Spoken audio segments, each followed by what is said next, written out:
I despise cronyism and corruption, and I recently learned that the FBI has a new headquarters in the works. They've got a $1.7 billion contract that's up for grabs to build their new building in the Washington, D.C. area.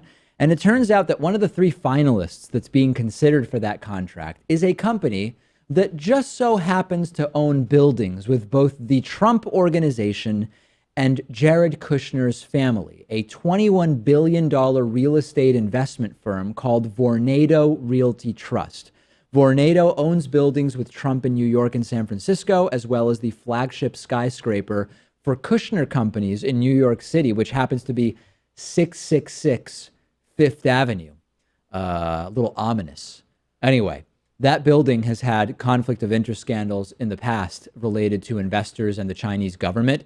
But this here is a clear and obvious conflict of interest, especially since, as you probably remember, Donald Trump never divested from his company when he became president. Virginia Congressman Gerald Connolly, who represents a part of Virginia where the new FBI building might be built, told Vornado, drop the bid. He said to the Associated Press, quote, that shifts the ethical burden to his business partners. We're in a position where once again, he shrugged off his responsibilities and is it pronounced sloughed or sloughed? Sloughed it off. Sloughed it off to someone else. I've never known how to pronounce that word. Anyway, Vornado has refused to comment on the situation. The Trump organization and Jared Kushner's company have refused to comment on the situation. The White House said in a statement, quote, Jared takes the ethics rules very seriously.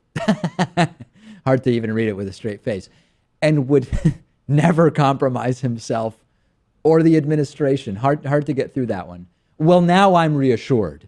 So we have no real answers from anyone involved. And maybe you're saying, all right, well, listen, Vornado isn't owned by anyone in the White House, and there isn't necessarily a conflict here. Vornado's CEO, Stephen Roth, also happens to be very close to Donald Trump and is one of Donald Trump's advisors about infrastructure. Should an infrastructure advisor to the federal government be profiting from the building of a federal government's physical infrastructure?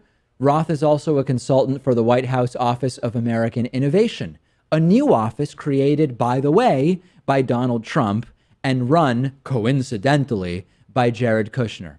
Stephen Schooner, who's a professor of government procurement law at George Washington University, said this is very suspect. He wrote in an email, quote, this would absolutely pose an apparent and potentially an actual conflict of interest.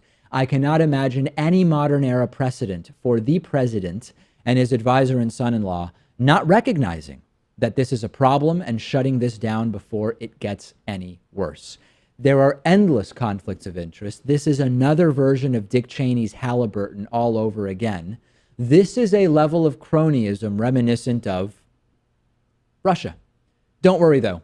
Russia is also interested in building the new FBI headquarters. Would be super secure. Don't worry about it. I'm kidding about that. I want to make sure people realize that's just a joke. I mean, is it possible that Donald Trump, being this big business magnate, having all of these real estate places all across the world, that he's just tied to so many people that you can't really avoid conflict of interest? You could make that argument. That is the one argument you could make. But still, to maintain the lack of an appearance of impropriety, Vornado should just say, we're not going to bid on this because we are connected. There are companies that could do the job that are not connected to Donald Trump. And this gets me into the next thing I want to briefly address.